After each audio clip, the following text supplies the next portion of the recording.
সেদিন বিকেলটা ছিল অস্বাভাবিক রকম শান্ত। আকাশ ছিল প্রায় মেঘমুক্ত, কিন্তু বাতাসে ছিল শুকনো একটা স্যাঁতসেঁতে গন্ধ, যা সাধারণত সন্ধ্যার দিকে শীতকালে পাওয়া যায়। আমার মূল উদ্দেশ্য ছিল গোলাপ গার্ডেন অংশে কিছু ক্লোজ আপ শট নেওয়া।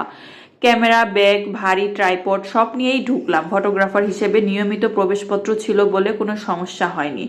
গোলাপ বাগানের কাছাকাছি যেতে না যেতেই আমার মোবাইলের সিগন্যাল প্রায় চলে গেল। প্রথমে ভেবেছিলাম স্বাভাবিক, এখানে বিশাল গাছ আর ঘন ঝোপের জটলা তো আছেই, কিন্তু অস্বাভাবিক লাগলো তখন যখন জিপিএস পুরোপুরি বন্ধ হয়ে গেল। আমি নিজেকে বললাম, ঠিক আছে, ফুলগুলো তুলেই চলে যাব, কাজ তো বন্ধ হচ্ছে না। ছবি তুলতে তুলতেই সন্ধ্যা নেমে এলো। ঘড়িতে তখন হয়তো 5টা 30 কিংবা পৌনে 6টা। বাগানে তখনও লোকজন ছিল, 2-3টি কাপল, কিছু ছাত্র, কয়েকজন পর্যটক। কিন্তু আমি যখন লেকের দিকে হাঁটতে শুরু করলাম তখন বুঝলাম মানুষজন একে একে বেরিয়ে গেছে। চারপাশ ক্রমশ খালি হয়ে আসছে। দূরে শুধু একজন পাহারাদারকে দেখা যাচ্ছিল। সেও মোবাইলে কথা বলতে বলতে গেটের দিকে, উল্টো দিকে চলে যাচ্ছিল। আমাকে দেখেই হয়তো ধরে নিয়েছিল যে আমিও কিছুক্ষণের মধ্যে বেরিয়ে যাব। লেকের পানি দেখে আমি থমকে গেলাম। মসৃণ, একদম নড়াচড়া নেই, এক বিন্দু ঢেউ নেই, যেন বিশাল এক কাচের আয়না বিছিয়ে রাখা হয়েছে। কিন্তু অদ্ভুত ব্যাপার, সেই স্থির পানিতে আকাশের প্রতিফলনে থাকা উচিত ছিল সন্ধ্যার আবছা আলো, গাছপালার ছায়া, অথচ কিছুই নেই। পাতা নেই, আবর্জনার টুকরো নেই।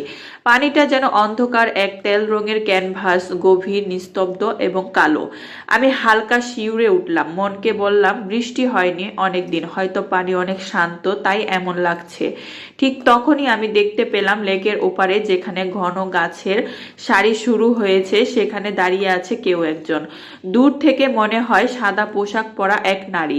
চুলগুলো লম্বা, খোলা, মুখ দেখা যাচ্ছে না। আমার প্রথম ধারণা কেউ হয়তো ছবি তুলছে বা মোবাইলে কথা বলতে গিয়ে থেমে গেছে। তাই পাত্তা না দিয়ে আবার হাঁটা শুরু করলাম।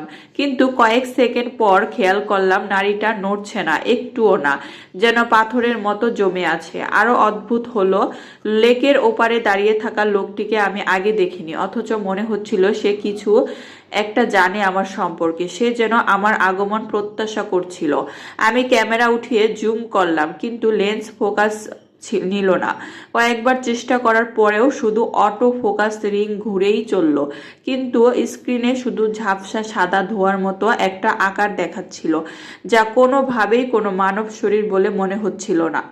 আমি চোখ কুঁচকে বাস্তবে তাকালাম। নারীটা তখনও ঠিক আগের জায়গায়। একটা মুহূর্ত হালকা বাতাস উঠল, গাছের পাতাগুলোও সামান্য নড়ে উঠল, কিন্তু সেই বাতাস সাদা পোশাক ছুঁয়ে গেল, অথচ পোশাকের একটুও নড়ল না। না শাড়ির আঁচল, না চুল, কোনো অংশেই নড়াচড়া নেই। এবার আমার মেরুদণ্ড দিয়ে ঠান্ডা স্রোত নেমে গেল।